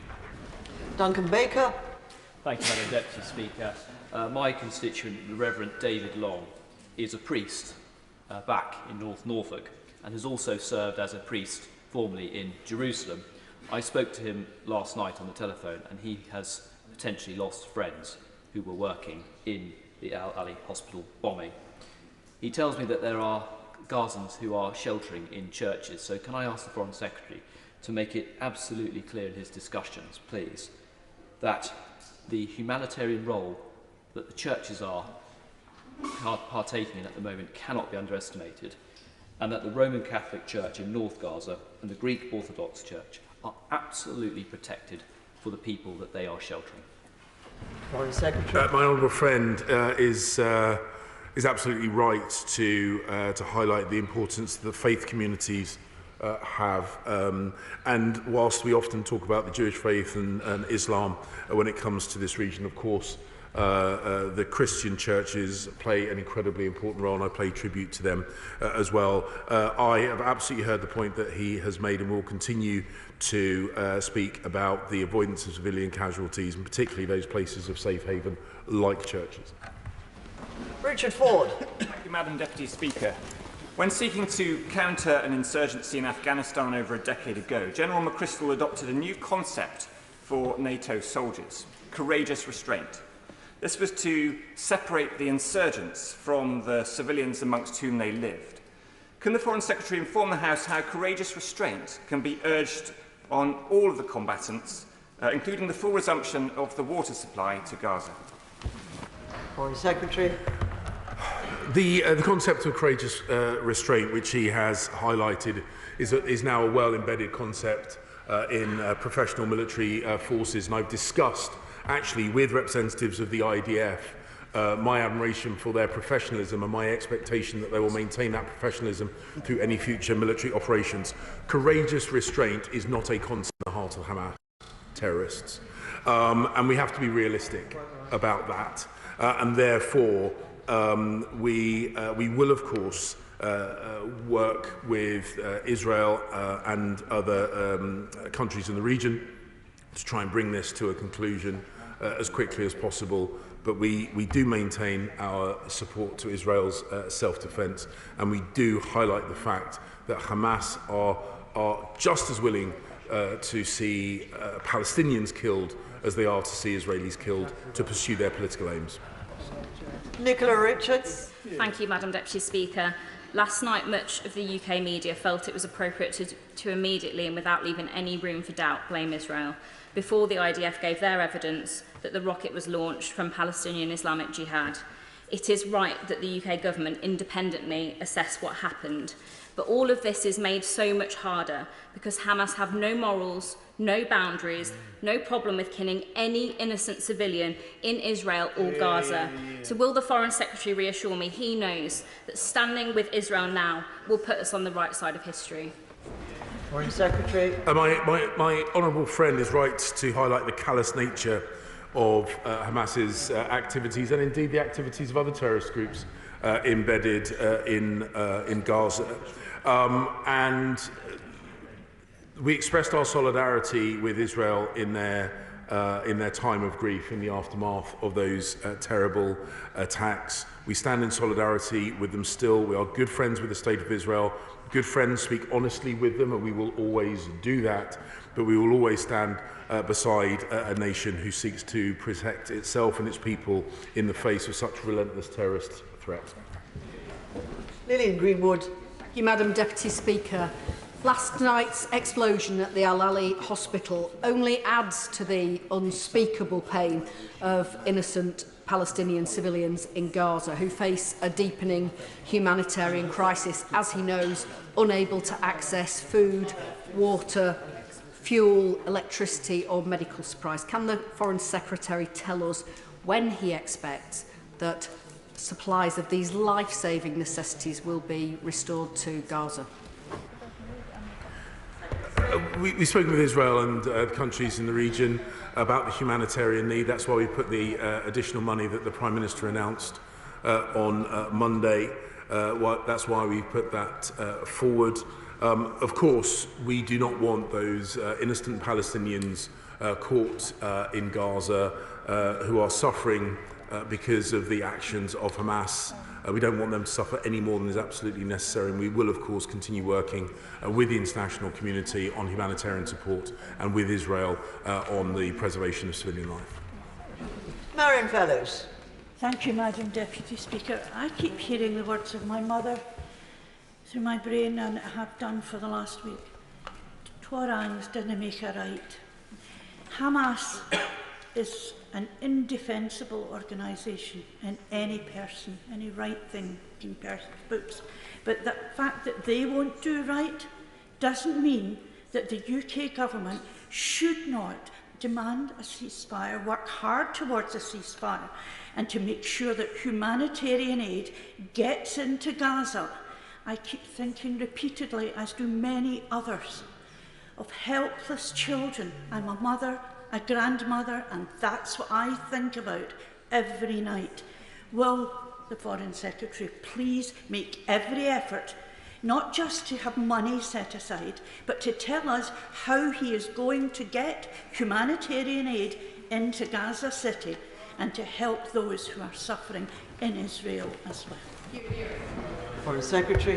Madam Deputy Speaker, calls for ceasefire are understandable, and I have much sympathy for the position she sets out, but a ceasefire has to be respected by both parties in a conflict, and I have seen absolutely nothing in the behaviour of Hamas during the terrorist attack and since the terrorist attack that gives me any confidence at all that they would respect a ceasefire. And unless they respect a ceasefire, it is not credible to demand that Israel do not defend itself against terrorism. Debbie Abrams. Thank you, Madam Deputy Speaker. Well, could I just follow up on that point? The UN Secretary General, Antonio Guterres, has also called for an immediate humanitarian ceasefire. Clearly, the Foreign Secretary has some issues with that. I'm not really understanding why, but given that, is it appropriate for a third party, such as the UN, who have people on the ground, and their assessment with respect is probably more realistic than his? In the intermediate time, though, what are the safe corridors that are being proposed? Has the Foreign Secretary considered that so that we can at least have some safe evacuation for Gazans? Foreign Secretary. Madam Deputy Speaker, I'd remind the Honourable Lady in the House that we have people on the ground. My staff are in danger in Gaza. They choose to put their lives at risk in an incredibly dangerous part of the world in order to give me direct insight into the realities of the ground. So I would just urge her to be a bit more thoughtful with regard to the danger that my diplomats, both UK-based diplomats and locally engaged staff, put themselves in. The truth is that I have received nothing that gives me any indication that Hamas or the other terrorist groups operating in Gaza would respect a ceasefire. And of course, I respect the UN Secretary-General's call for a ceasefire. We would all love to see the bloodshed cease, but we also have to be realistic about the fact that Hamas has demonstrated, as have the other terrorist organisations in Gaza, demonstrated over and over and over again a complete callousness towards human life, whether it be Israeli or Palestinian. Tamanjit Singh Dasi. Thank you very much. Madam Deputy Speaker, after all the decades of suffering, injustice and occupation endured by the Palestinian people, this terrorism and the scenes of death and destruction at the Ahli Arabi Baptist Hospital are truly heart-wrenching. Those responsible must be held to account, international law must be adhered to, and there should be no collective punishment of the Palestinian people. So can the Secretary of State advise the House as to how he feels peace can be attained and about his efforts to urgently deliver food, water, medicines and other aid to the blockaded Gaza? Foreign Secretary. Well, he and the House will have heard the detailed explanation that I gave in answer to the Right Honourable Gentleman, the Shadow Foreign Secretary's initial question. We work relentlessly with the countries neighbouring Israel and Gaza. I will be travelling once again to Egypt to try and work with them to facilitate humanitarian support. And of course, we will work with those countries who are able to influence the leadership in Gaza. So we will not rest. We will not rest. We will continue to do everything we can to try and alleviate this terrible humanitarian situation. And ultimately, he asks, what is the best thing that can be done for peace? I think a good starting point would be terrorists not firing rockets from densely populated areas into Israel. Jim Shannon. Thank you, Madam Deputy Speaker. And can I thank the Secretary of State very much for his clear commitment and true words that have captured, I believe, the collective opinion of all of us in this House today. As the Secretary of State has said, the Hamas terrorists last weekend killed 1,400 Israelis, injured 3,500 and have now kidnapped, it seems, almost 200. The news last night and this morning fill us all with despair. The bombing of the ill and the elderly in the Ahli Arab Hospital is reprehensible to the extreme, and it is to be condemned. However, the circumstances of this horrific event are not clear. Does the Secretary of State agree that whilst horror and sympathy is to be expressed, judgment should and must be withheld until all facts are known and clear? Foreign Secretary. Madam Deputy Speaker, the Honourable Gentleman, as always, speaks with great thoughtfulness on this issue. And of course, the immediate and understandable expression of sympathy and condolence is absolutely right and proper, but that should not be conflated with a rush to judgment, because doing so has significant effects and, as I have said, can quite credibly cause further pain, suffering and loss of life, and we should all be conscious of that when we speak in the public domain. Margaret Greenwood. For the work he's doing to bring home my constituent who's trapped in Gaza, and I note his comments about the consular support for UK nationals. I would be grateful for any further information he can provide with regards, if he can, facilitating the safe passage of UK nationals and the flow of humanitarian aid, and I urge him to pursue these matters in his trip to the region later today.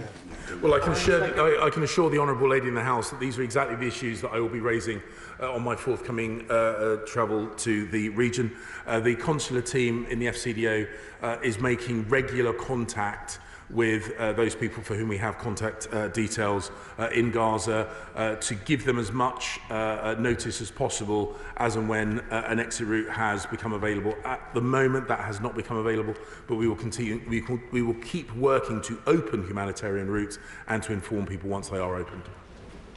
Caroline Lucas. Thank you, Madam Deputy Speaker. We don't yet know who's responsible for the unspeakable atrocity at the Gaza hospital, but we do know that hundreds were killed and hundreds more injured.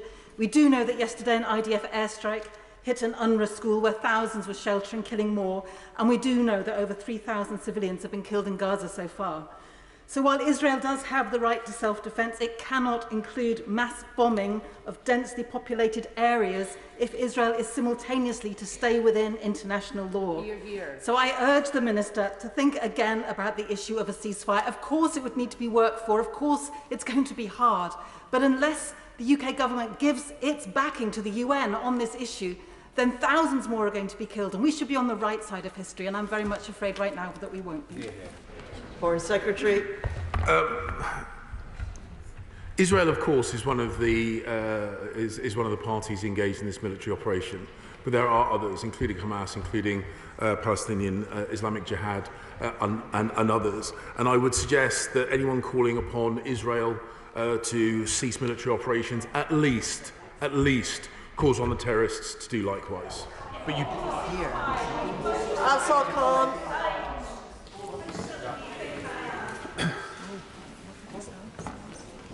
Madam Deputy Speaker, as hospitals are targeted, medical relief organisations are desperately trying to evacuate sick and wounded patients to increasingly fewer places of safety, while protecting to dedicated staff looking after them.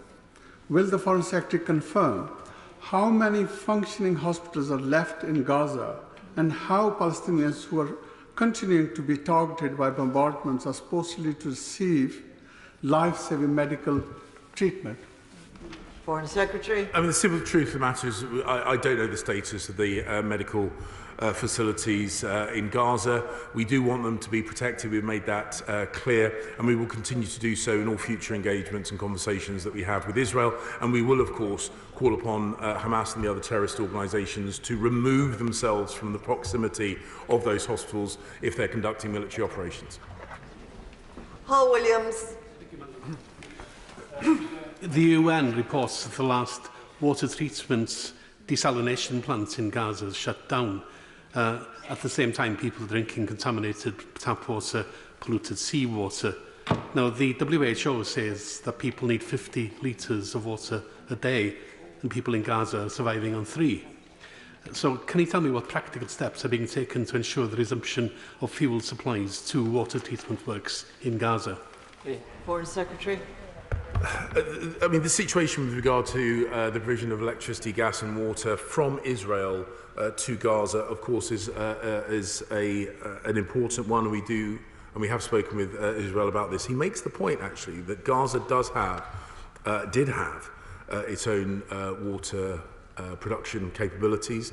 We saw videos posted by Hamas proudly demonstrating how water pipes funded by European aid were being ripped up and turned into rockets to fire into Israel. So whilst, of course, we speak with Israel about the support to the Palestinians in Gaza and our own support to the Palestinians in Gaza, we must not overlook the fact that Hamas has habitually persecuted, punished and oppressed Palestinian people in Gaza.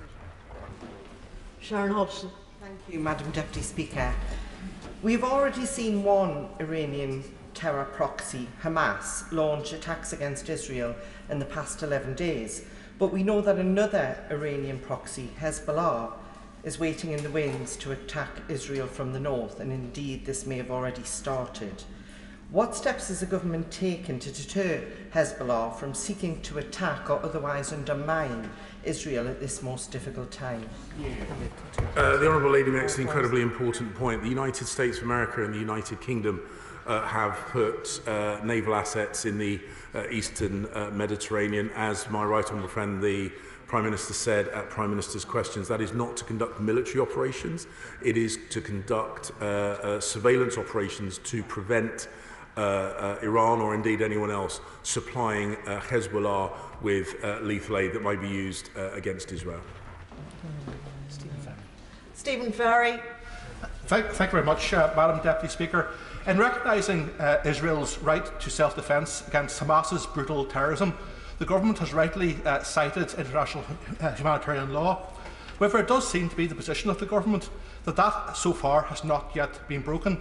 And indeed, the Foreign Secretary today has several times cited President Herzog to that effect. By contrast, we have a number of UN agencies and actors, NGOs and international lawyers all saying that collective punishment is a clear breach of international humanitarian law, including, for example, the cutting off of supplies and also forced movements of people, and frankly, forcing people to leave their homes because they're under threat of bombing or hospitals is a forced movement. How does the Foreign Secretary address those contradictions in the UK government's position? Foreign Secretary. There are no contradictions in the UK government's position. I've set out the government's position. He may disagree with it. Others indeed may disagree with it. There are no contradictions. Andrew Gwynn. Thank you. The terror attack on Israeli citizens and the subsequent abduction was brutal and evil. The scenes from Ahli hospital last night on the television were beyond comprehension upsetting. And the impending humanitarian crisis in Gaza, it goes without saying we have to do everything we can to stop that from happening. But I'm really concerned, and I'm sure the Foreign Secretary is, that the conflict between Israel and Hamas does not spill over into the streets of any community in the United Kingdom. My home city, Manchester, is welcoming of Muslim and Jew alike. What more is the government doing to make sure that the catastrophe in the Middle East does not end up on the streets of Britain? The honourable gentleman makes an incredibly important point, and I can give him and the House our commitment to protect all communities in the United Kingdom. No one should be held responsible for actions happening thousands of miles away. They have an absolute right to live in peace and security here in the UK. The Prime Minister, the Home Secretary and the rest of the government are absolutely committed to doing everything we can to protect all people of whatever faith or community here in the UK. Kenny McCaskill. 100 years on from St Adonam's Law of the Innocents to protect women and children in conflict, both the terror of Hamas and the utterly disproportionate and illegal response by Israel stain our modern world. Rather than the supine acceptance of Israeli-US policy, will the Secretary of State instead heed the wise counsel of President Higgins of Ireland and seek both an immediate ceasefire and indeed justice for the Palestinian people? Yeah. Secretary of State. UK foreign policy is set in London, not in Washington, not in Dublin, London. Dame Diana Johnson. Madam Deputy Speaker, the Foreign Secretary has talked about accountability and accuracy in broadcasts and social media. I just wondered if he shared my bafflement at why the BBC, our national broadcaster, has repeatedly refused to describe Hamas as a terrorist organisation when they are a prescribed terrorist group. Yeah. Foreign Secretary. Madam Deputy Speaker, I am baffled, genuinely baffled by this. I understand, when the BBC say that to do so would take sides.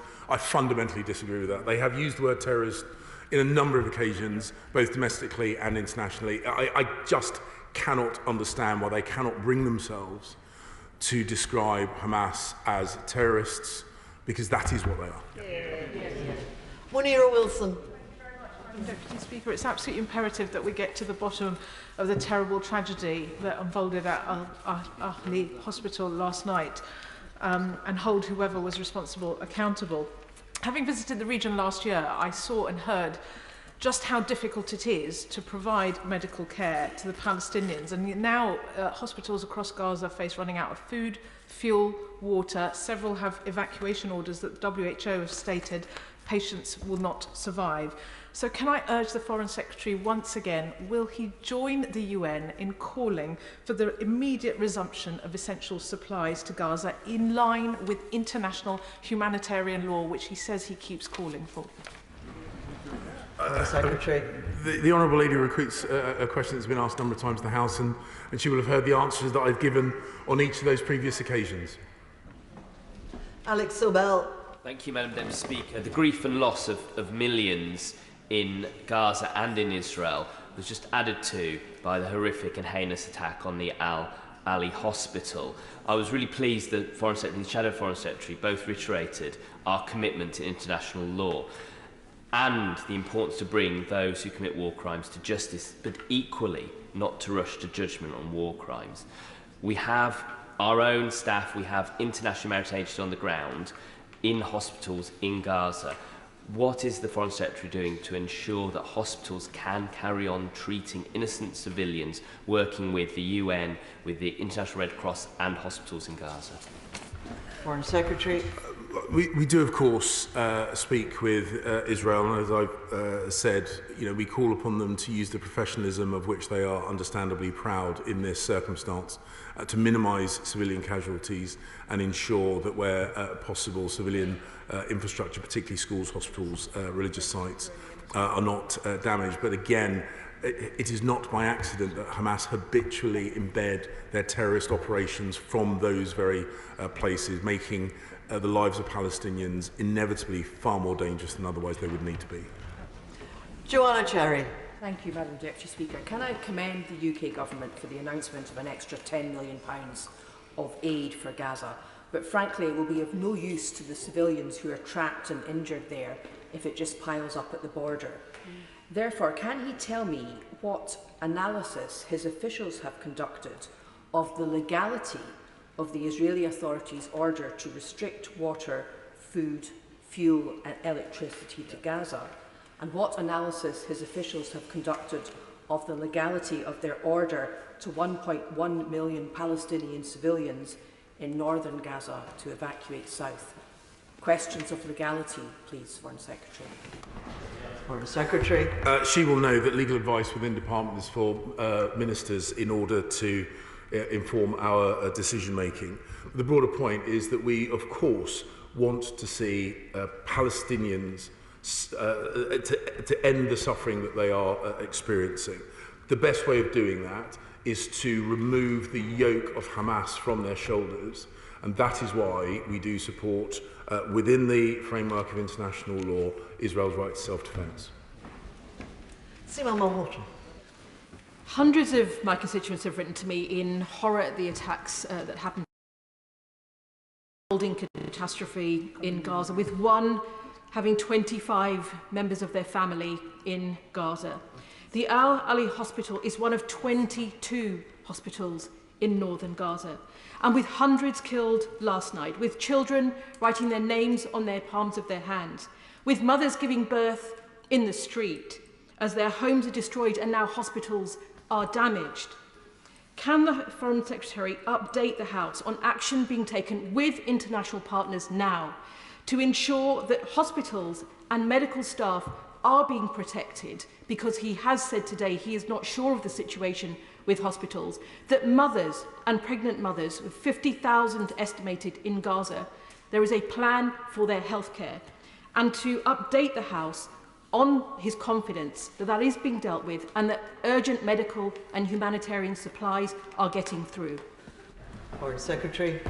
As I said previously to the House, in a fast-evolving situation during a conflict like this, it is incredibly difficult to have an up-to-date assessment on the ability of medical facilities in Gaza to maintain operations. We do, of course, want to see civilians protected. We want to see civilian infrastructure protected. But I say again to the House, this is made infinitely more difficult in a situation like this because Hamas and other terrorist organisations specifically embed themselves in that civilian infrastructure. Of course, we want civilians and civilian infrastructure to be protected wherever possible. This is something we have communicated to Israel, but again, the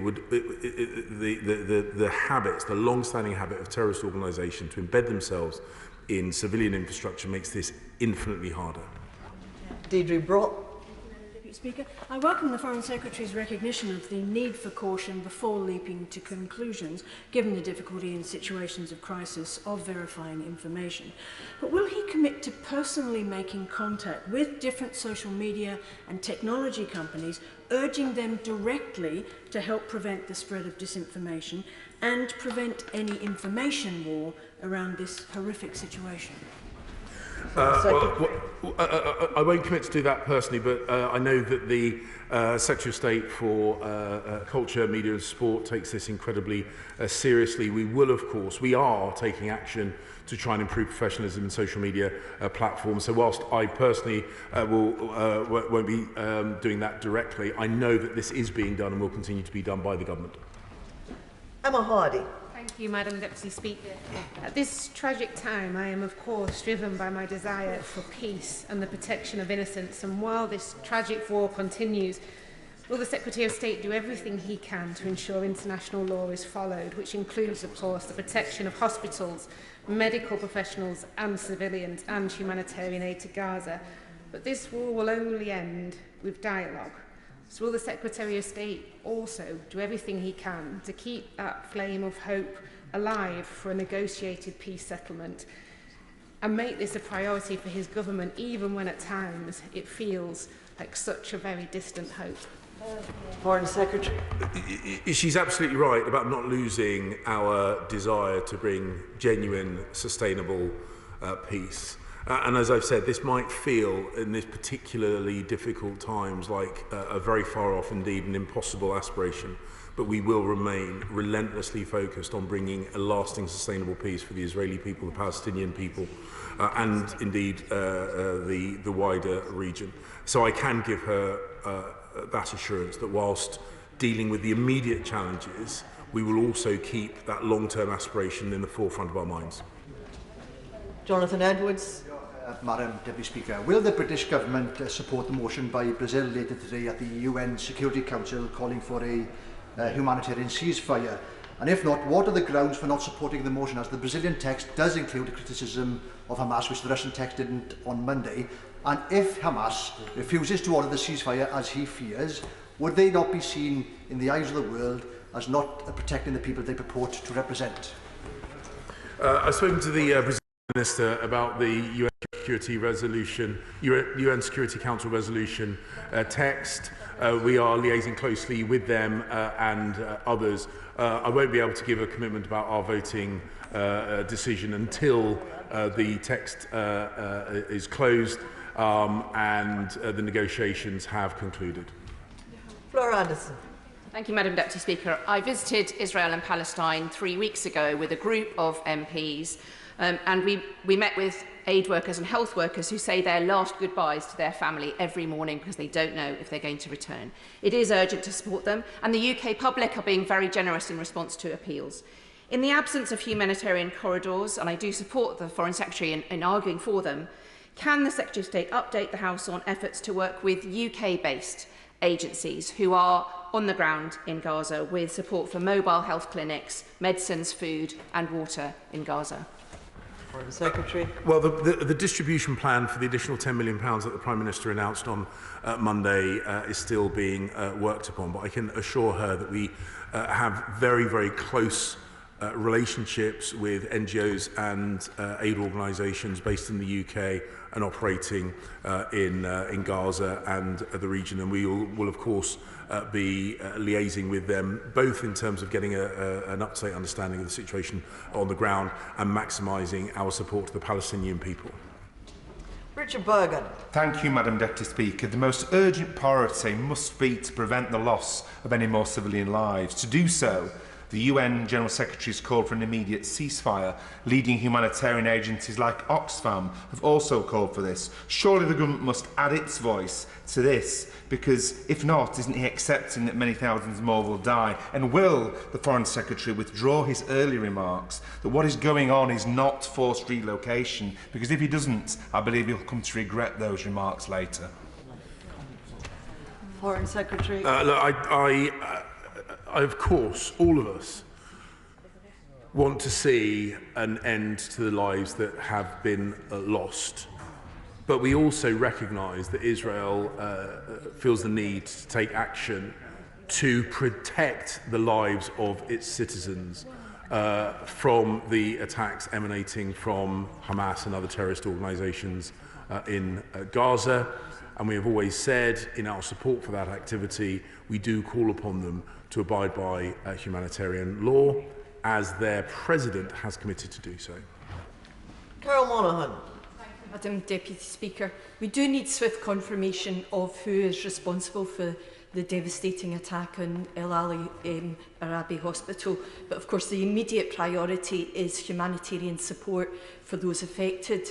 The £10 million pledged by UK government is genuinely welcome, but can the Foreign Secretary explain to the House how that aid is going to get to those affected when Israel has closed all humanitarian corridors?